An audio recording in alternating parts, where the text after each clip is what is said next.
Friend আসসালামু আলাইকুম, কেমন আছেন? আশা করছি ভালোই আছেন। তো আবার একটি নতুন টপিক নিয়ে আপনাদের সামনে আমি হাজির হয়ে গেলাম। তো আপনারা দেখছেন ওয়াইটি ইন্টারনেট চ্যানেল। তো ভিডিওটির সাথে থাকবেন এবং সঙ্গে থাকবেন। তো আবার একটি নতুন স্কিম নিয়ে আজকে হাজির হয়েছি, যে মানধন যোজনা, শ্রমযোগী মানুষের জন্য যে মানধন যোজনা একটা স্কিম চালু করা হয়েছে।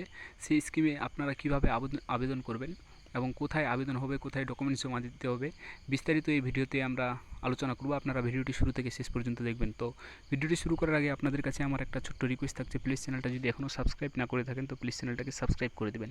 তো চলেন আমরা সরাসরি আলোচনায় আসছি। তো ফ্রেন্ড, নতুন খবর একটা এসে, নতুন নিউজ দিয়েছে, সেটা আপনাদের সামনে আমি করব। দেখতে পাচ্ছেন যে কেন্দ্রের প্রকল্পের মাধ্যমে প্রতি বছর 36,000 টাকা পেনশন পাবে শ্রমিকরা। জানুন কিভাবে করতে হবে আবেদন, কিভাবে আবেদন করবেন। তো এখানে নিচে দেওয়া আছে সব বিস্তারিত, এখানে আলোচনা করা হয়েছে। আলোচনা এইভাবে করা হয়েছে যে বার্ধক্য খরচ নিয়ে শ্রমিকদের আর চিন্তার কোনো কারণ নেই।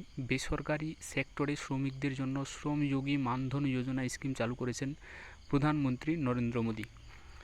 বুঝতে পারলেন যে শ্রমজীবী মানুষের জন্য, যারা লেবারি কাজ করেন, হেল্পারি কাজ করেন, রাজমিস্ত্রির কাজ করেন, তো শ্রমযোগী মানুষদের জন্য মানধন যোজনা একটা স্কিম চালু করা হয়েছে। এখন এই স্কিমে কি কি থাকছে আপনারা এখান থেকে জেনে নিন। এই প্রকল্পের আওতায় রাস্তার বিক্রেতা, রিক্সা চালক এবং নির্মাণ শ্রমিক এবং বেসরকারি খাতের সঙ্গে যুক্ত শ্রমিকরা বার্ধক্য ভাতা পাবে। এই প্রকল্প সরকার পেনশনের সুবিধা দিচ্ছে। মাত্র 2 টাকা সঞ্চয় করে বছরে 36,000 টাকা কিন্তু আপনারা এখান থেকে পেনশন পাবেন। 2 টাকা করে সঞ্চয় করতে হবে এবং 36,000 টাকা আপনাকে এই মানধন যোজনা থেকে বৎসরে পেনশন দেওয়া হবে। এই স্কিমের শুরুতে আপনাকে প্রতি মাসে 55 টাকা করে জমা করতে হবে। 18 বছর বয়সী প্রতি ব্যক্তি প্রতিদিন প্রায় 2 টাকা করে জমিয়ে বছরে মোট 36,000 টাকা পেনশন পেতে পারেন। আরও নিচে এখানে বিস্তারিতভাবে দেওয়া আছে যে আবার 40 বছর বয়সী ব্যক্তি এই স্কিমের সূচনা করতে পারবেন মাসে 200 টাকা দিয়ে। সব ক্ষেত্রে ব্যক্তির 60 বছর বয়স হয়ে গেলেই বছরে 36,000 টাকা করে পেনশন পেতে থাকবে।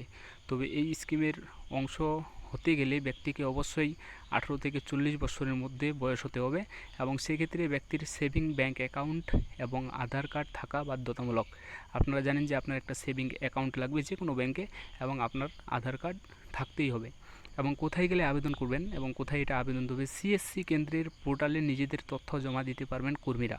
যাদের সিএসসি সেন্টার আছে, অনেক সাইবার ক্যাফে যারা যাবেন গিয়ে, যাদের সিএসসি আছে, আইডি আছে, তারা কিন্তু এই কাজটি তাদের সিএসসি পোর্টালে কিন্তু দিয়ে দেওয়া হয়েছে। আপনারা অতি শীঘ্রই গিয়ে এই কাজটি করে নেবেন।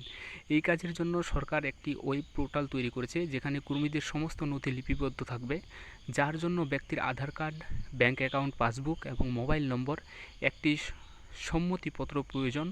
আবার টোল ফ্রি নম্বর, যেটা দেখতে পাচ্ছেন আপনাদের একটা টোল ফ্রি নম্বর দেওয়া হয়েছে, এতে ফোন করেও বিশদে জানতে পারবেন। এই নম্বরে আপনারা দেখতে পাচ্ছেন, যদি আপনারা জানতে চান তাহলে এই ফোন নম্বরে কল করে আপনারা বিশদ জানতে পারবেন।